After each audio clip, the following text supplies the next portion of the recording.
Hello everyone, welcome back to my channel. दोस्तों, प्रस्तुत है आज की ब्रेकिंग न्यूज। देश में बढ़ रहा ओमिक्रॉन का कहर, लगेगी रोक। सीएम योगी आदित्यनाथ ने लखनऊ में अधिकारियों के साथ की बड़ी बैठक।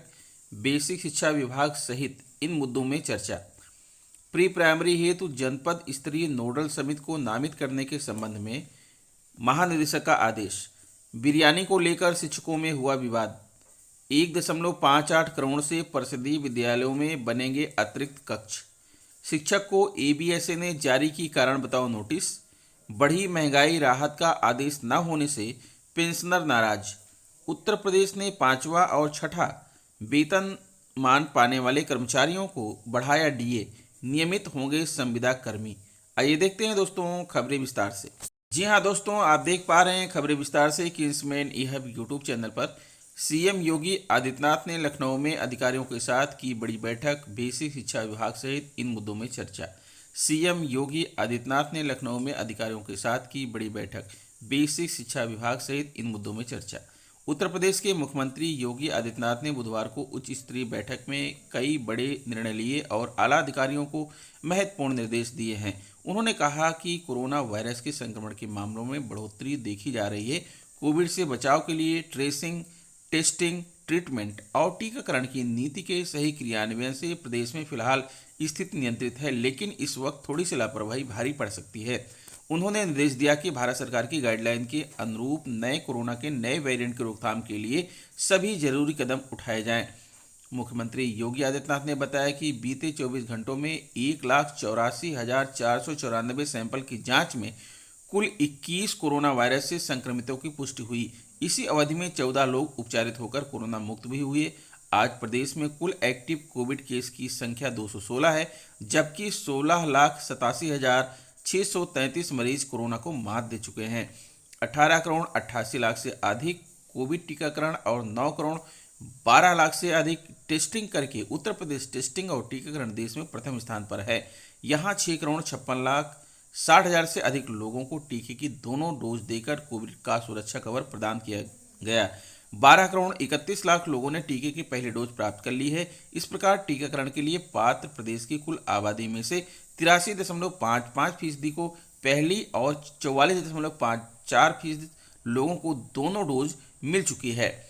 ड्रोन निर्माण इकाई की स्थापना की योजना बनाने के निर्देश। सीएम योगी आदित्यनाथ ने अधिकारियों को निर्देश दिया कि आपदा रहित कृषि कानून व्यवस्था सहित विभिन्न क्षेत्रों में ड्रोन की महत्ता को देखते हुए प्रदेश में ड्रोन निर्माण इकाई की स्थापना के लिए ठोस कार्य योजना की तैयारी की जाए। आईटीआई संस्थानों में ड्रोन तकनीक के प्रशिक्षण के लिए सर्टिफिकेट डिप्लोमा पाठ्यक्रम शुरू किए जाएं। आवश्यकता अनुसार आईआईटी कानपुर के सहयोग लिया जाए। इसके साथ साथ प्रदेश में बेहतर कानून व्यवस्था के दृष्टिगत ड्रोन के प्रयोग को लेकर राज्य स्तर पर स्पष्ट नियमावली तैयार की जाए। उन्होंने कहा कि AKTU Lucknow, MMMUT Gorakhpur, HBTU Kanpur व 2 अन्य संस्थानों के सिविल इंजीनियरिंग विशेषज्ञों की एक विशेष टीम गठित कर प्रदेश में निर्माणाधीन लाइट हाउस प्रोजेक्ट का गहन अध्ययन कराया जाए। कम खर्च में टिकाऊ और मजबूत आवास निर्माण की यह विधा प्रदेश में आवासीय योजनाओं को विस्तार देने में उपयोगी हो सकती है। दोस्तों, यह आदेश है महानिदेशक स्कूल शिक्षा एवं राज्य परियोजना निदेशक सेवा में जिला बेसिक शिक्षा अधिकारी समस्त जनपद उत्तर प्रदेश दिनांक 21 दिसंबर 2021 प्री प्राइमरी हेतु जनपद स्तरीय नोडल समिति को नामित करने के संबंध में। महोदय, कृपया राष्ट्रीय शिक्षा नीति 2020 एवं निपुण भारत में बुनियादी शिक्षा हेतु प्री प्राइमरी शिक्षा के संबंध में दी गई गाइडलाइंस का संदर्भ ग्रहण करने का कष्ट करें, जिसमें कि आधारभूत साक्षरता के प्रथम सोपान के रूप में पूर्व प्राथमिक शिक्षा को चिन्हित किया गया है।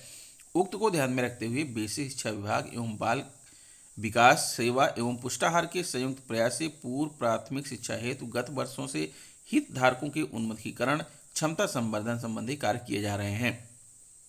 वर्ष 2021-22 में कक्षा में स्कूल रेडनेस कार्यक्रम संचालित करने हेतु समस्त प्राथमिक एवं कंपोजिट विद्यालयों के एक अध्यापक को प्रशिक्षित किया गया है। उक्तानुसार प्रशिक्षित अध्यापक विद्यालय स्तर पर कक्षा 1 में स्कूल रेडनेस मॉड्यूल के अनुसार 3 माह के कार्यक्रम का संचालन सुनिश्चित करेंगे। समग्र शिक्षा द्वारा राज्य स्तर एवं जनपद स्तर पर एसआरजी, डाइट मेंटर एवं शिक्षक संकुल सदस्य को प्री प्राइमरी हेतु जनपद के नोडल त्रयी के रूप में चिन्हित किया गया है। उक्तानुसार उक्त तीनों सदस्यों द्वारा प्री प्राइमरी से संबंधित विभिन्न गतिविधियों में सक्रिय रूप से भाग लिया जाना है एवं समय समय पर अनुश्रवण कार्य भी पूर्ण किया जाना है।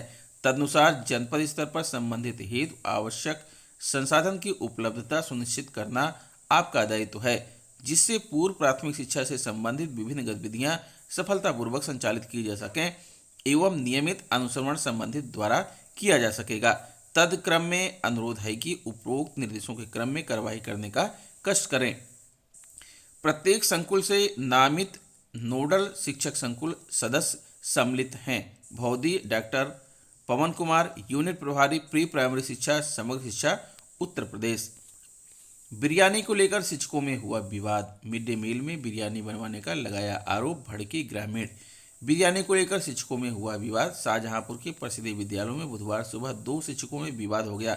एक शिक्षक ने दूसरे पर मिड डे मील में बिरयानी बनवाने की बात कहने का आरोप लगाना शुरू कर दिया, जिस पर वहां कुछ ही देर में बड़ी संख्या में ग्रामीण एकत्र हो गए। दूसरे शिक्षक के पक्ष से भी लोग आ गए तो स्थिति तनावपूर्ण हो गई। पुलिस ने पहुंचकर वहां लोगों को शांत किया। दोनों शिक्षकों को थाने लाया गया है। बंडा के रायटांडा गांव प्राथमिक विद्यालय में बुधवार को रोज की तरह पढ़ाई हो रही थी। वहां शिक्षक जान निसार व सुधीर कुमार के बीच विवाद होने लगा। जान निसार ने सुधीर पर देर से आने व सही से न पढ़ाने का आरोप लगाया, जिस पर सुधीर ने जान निसार पर मिड डे मील में बच्चों को चावल की जगह बिरयानी बनवाकर खिलवाने का आरोप लगाया।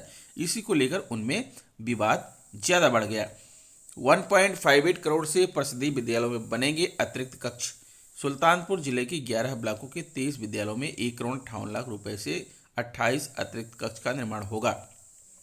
समग्र शिक्षा अभियान के तहत अतिरिक्त कक्षों के निर्माण की स्वीकृति मिली है। प्रत्येक कक्ष के लिए 5,65,000 रुपए स्वीकृत हुए हैं। समग्र शिक्षा अभियान के तहत वित्तीय वर्ष 2021-22 में जिले में 28 अतिरिक्त कक्षा कक्ष स्वीकृत हुए हैं। अखंड नगर के प्राथमिक विद्यालय डंडवा कला, बल्दीराय के प्राथमिक विद्यालय पूरे, हितलाल भदैया के प्राथमिक विद्यालय धनाकापुरा व महमूदपुर दोस्तपुर के प्राथमिक विद्यालय गोपालपुर खुर्द व सजवन हरिनाथपुर दुबेपुर के प्राथमिक विद्यालय पुराने संगत, जयसिंहपुर के प्राथमिक विद्यालय फतेहपुर मल्होटी द्वितीय, दक्षिण कपुरवा नुमाया द्वितीय, कादीपुर के प्राथमिक विद्यालय बरवारीपुर, सिपाह हुसनपुर, नोनरा, दलित बस्ती सिजिलपुर व उच्च प्राथमिक विद्यालय प्राणनाथपुर कला में अतिरिक्त कक्षा कक्ष बनेंगे। करौंदी कला के प्राथमिक विद्यालय धोबियान, नूरपुर, परशुराम पट्टी, निषाद बस्ती, कुरेभार के प्राथमिक विद्यालय मंदुरी, लम्बुआ के प्राथमिक विद्यालय ठुठुआ और मोतीगरपुर के प्राथमिक विद्यालय भखरा दलित बस्ती में भी अतिरिक्त कक्षा कक्ष निर्माण की स्वीकृति मिली है। इन 23 विद्यालयों में से 5 विद्यालय ऐसे हैं जहां पर 2-2 अतिरिक्त कक्षा कक्ष बनाने की मंजूरी मिली है। मोतीगरपुर के प्राथमिक विद्यालय भखरा दलित बस्ती, कादीपुर के प्राथमिक विद्यालय नोनरा, बरवारीपुर व दलित बस्ती सिजिलपुर व तथा दुबेपुर के प्राथमिक विद्यालय पुराने संगत में 2-2 अतिरिक्त कक्ष बनेंगे। जिला समन्वयक निर्माण आनंद सोक्टे ने बताया कि प्रत्येक अतिरिक्त कक्षा कक्ष के निर्माण के लिए 5,65,000 रुपये स्वीकृत हुए हैं। धन आवंटन के बाद निर्माण कार्य शुरू कराया जाएगा। शिक्षक को एबीएसए ने जारी की कारण बताओ नोटिस। ज्ञानपुर प्रसिद्ध विद्यालयों में बिन सूचना अनुपस्थित रहने वाले शिक्षकों के विरुद्ध विभागीय कार्रवाई तेज हो गई है। प्राथमिक विद्यालय हरिहरपुर के एक शिक्षक को खंड शिक्षा अधिकारी ज्ञानपुर ने कारण बताओ नोटिस जारी की है। कारण बताओ नोटिस जारी होते ही प्राथमिक व पूर्व माध्यमिक विद्यालय के शिक्षकों में हड़कंप मचा रहा है। उक्त स्कूल में एक सहायक अध्यापक कई दिन से अनुपस्थित चल रहे थे। मामला संज्ञान में आते ही गंभीर हुए एबीएसए ने जांच की तो गए भी मिले थे। ऐसे में सहायक अध्यापक को कारण बताओ नोटिस जारी की है। 5 जनवरी तक अधो हस्ताक्षरी कार्यालय में स्पष्टीकरण देने का निर्देश दिया। विभागीय कार्रवाई से लापरवाह शिक्षकों की बेचैनी बढ़ गई है। देश में बढ़ रहा ओमिक्रॉन का कहर, लगेगी रोक, जाने केंद्र की नई एडवाइजरी में क्या है। दोस्तों, बढ़ी महंगाई राहत का आदेश न होने से पेंशनर नाराज। लखनऊ संयुक्त पेंशनर्स कल्याण समिति ने प्रदेश के पेंशनर्स को 3% बढ़ी महंगाई राहत डीआर देने का आदेश जारी न किए जाने पर नाराजगी जताई है। समिति के संयोजक एनपी त्रिपाठी ने कहा है कि इस बार कर्मचारियों को 16 दिसंबर को बढ़े हुए डीए के भुगतान का आदेश हो चुका है, लेकिन महंगाई राहत के भुगतान का आदेश अब तक नहीं किया गया है। जबकि पूर्व में सरकारी कर्मियों और पेंशनरों का लगभग एक ही दिन बढ़े महंगाई भत्ते, डीए व डीआर भुगतान के आदेश जारी होते रहे हैं। उन्होंने मुख्यमंत्री से पेंशनरों को भी महंगाई राहत का भुगतान दिसंबर के पेंशन के साथ कराने की मांग की है। उत्तर प्रदेश ने 5वां और 6ठा वेतनमान पाने वाले कर्मचारियों का बढ़ाया डीए, नियमित हो गए संविदा कर्मी। लखनऊ उत्तर प्रदेश राज्य सरकार राज्य कर्मचारियों को लगातार तोहफे दे रही है। योगी आदित्यनाथ सरकार ने इसी क्रम में सोमवार को एक और बड़ा फैसला किया है। प्रदेश सरकार ने राज्य कर्मचारियों, सहायता प्राप्त व प्राविधिक शिक्षण संस्थाओं, शहरी स्थानीय निकायों को नियमित व पूर्णकालिक कर्मचारियों तथा यूजीसी वेतनमानों में कार्यरत ऐसे पदधारक हैं जिन्हें अभी 6वां और 5वां वेतनमान मिल रहा है। 1 जुलाई से उनका महंगाई भत्ता डीए भी बढ़ा दिया है। वित्त विभाग ने इस बारे में सोमवार को शासनादेश जारी कर दिए हैं। 6वां वेतनमान पाने वाले कर्मचारियों को 1 जुलाई से दिए जाने वाले डीए की दर वेतन तथा महंगाई वेतन के योग का 368% होगी। वहीं 5वां वेतनमान पाने वाले कर्मचारियों को मूल वेतन का 196% डीए मिलेगा। कर्मचारियों को बढ़े डीए का नगद भुगतान दिसंबर के वेतन के साथ किया जाएगा, जबकि एरियज जीपीओ खाते में जमा होगा। अखिल भारतीय सेवाओं के अधिकारियों को भी 1 जुलाई से 31% की बढ़ी दर से डीए देने का शासनादेश भी वित्त विभाग ने सोमवार को जारी किया। नियमित होंगे नगरीय निकायों व जल संस्थानों के संविदा कर्मी। तो दोस्तों, ये रहा आज का ब्रेकिंग न्यूज़। आशा करता हूँ वीडियो आपको अच्छी लगी होगी। अगर वीडियो आपको अच्छी लगी है तो प्लीज़ मेरे चैनल को सब्सक्राइब कर लीजिए, बेल आइकन को प्रेस कर दीजिए। मिलते हैं आपसे नेक्स्ट वीडियो में कुछ नई जानकारी लेकर। तब तक के लिए नमस्कार।